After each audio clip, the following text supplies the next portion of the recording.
Hoje a gente vai mergulhar em uma jornada teológica para desvendar a missão central de Jesus Cristo. Vamos olhar principalmente para os textos de Filipenses 2 e Hebreus 9.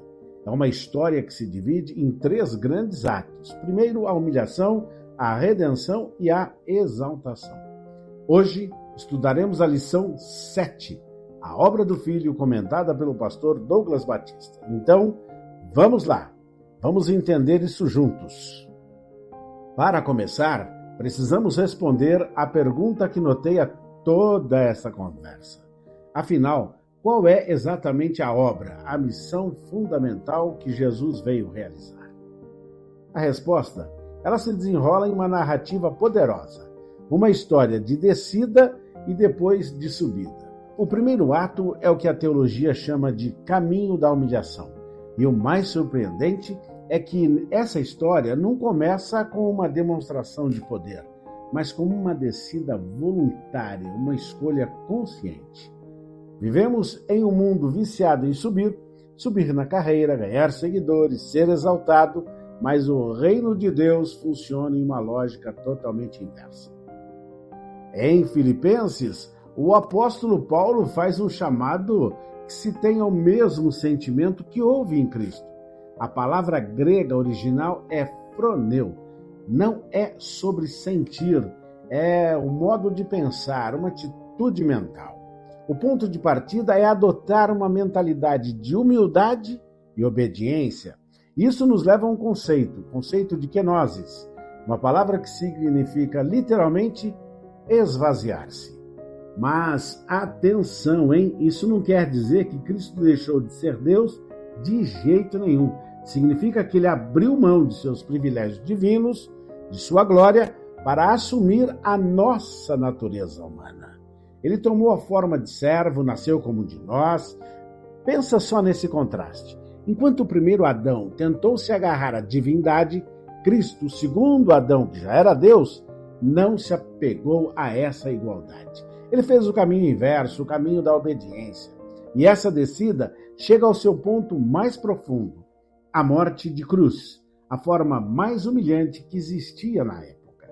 Essa obediência perfeita foi a base de toda a sua obra. E ela nos leva direto para o ponto de virada, o ato redentor.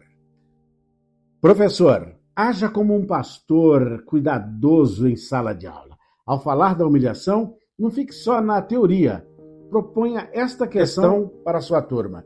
Em que área da sua vida você sente pressão para projetar uma imagem de sucesso, em vez de adotar a forma de servo de Cristo? Essa pergunta move a discussão para o aqui e agora. Bom, enquanto Paulo está descrevendo a descida em Filipenses, o autor de Hebreus nos abre uma janela para a dimensão celestial desse ato. É aqui que tudo muda. O sacrifício de Jesus se torna o eixo central de tudo. A carta aos Hebreus faz uma comparação poderosa. O antigo sacerdócio era apenas uma sombra, uma cópia. Usava sacrifícios de animais que precisavam ser repetidos sempre. Mas a obra de Cristo é realidade. É o sacrifício perfeito. Se pudéssemos resumir esse sacrifício em um número, seria o número 1. O grego usa a palavra hapax, uma vez por todas. A morte de Jesus foi um evento único, definitivo, completo. Isso nos leva à substituição vicária. Vicária vem do latim e significa em lugar de outro. Cristo tomou o nosso lugar, ele assumiu a nossa penalidade. Não foi com sangue de animais, foi com o seu próprio sangue. O resultado? Uma redenção eterna.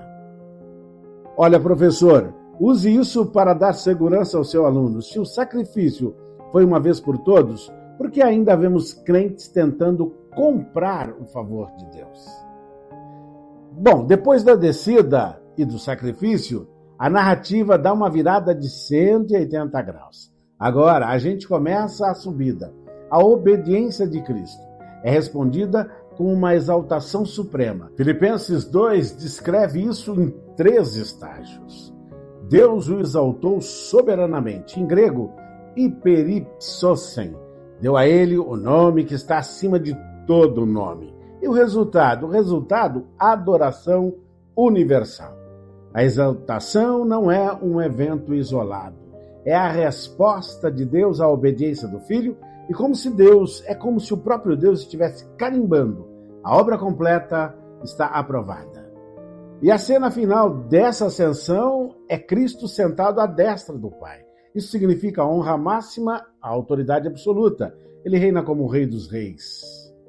Muito bem, vimos a descida, o sacrifício e a subida. Mas por que isso é tão importante? Humilhação, redenção, exaltação, não são 3 obras separadas? São 3 dimensões de uma única obra completa. A aplicação prática é gigante. Se a obra é perfeita, a salvação não é mérito. É um presente recebido pela fé. Temos acesso livre à presença de Deus. Temos um modelo de vida e temos uma base sólida para a nossa esperança. Paulo foca na ética, tem o mesmo sentimento. Hebreus foca na doutrina, temos segurança. Juntos, eles nos dão um evangelho que é chamado a ação e também a fonte de descanso. Terminando onde começamos, mas com uma profundidade muito maior. O que significa para você, hoje, ter esse mesmo modo de pensar que houve em Jesus?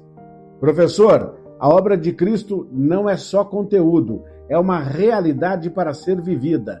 Não termine a sua aula sem desafiar seus alunos a trocarem a glória terrena pela submissão da glória de Deus. Você não é um repetidor de lições, você é um facilitador de experiências com a cruz. Comente aqui embaixo, qual desses 3 pontos é o mais difícil de ensinar? Humilhação, redenção ou exaltação? Compartilhe este vídeo com outro professor. Vamos transformar conhecimento em experiência. Um abraço e até a nossa próxima aula.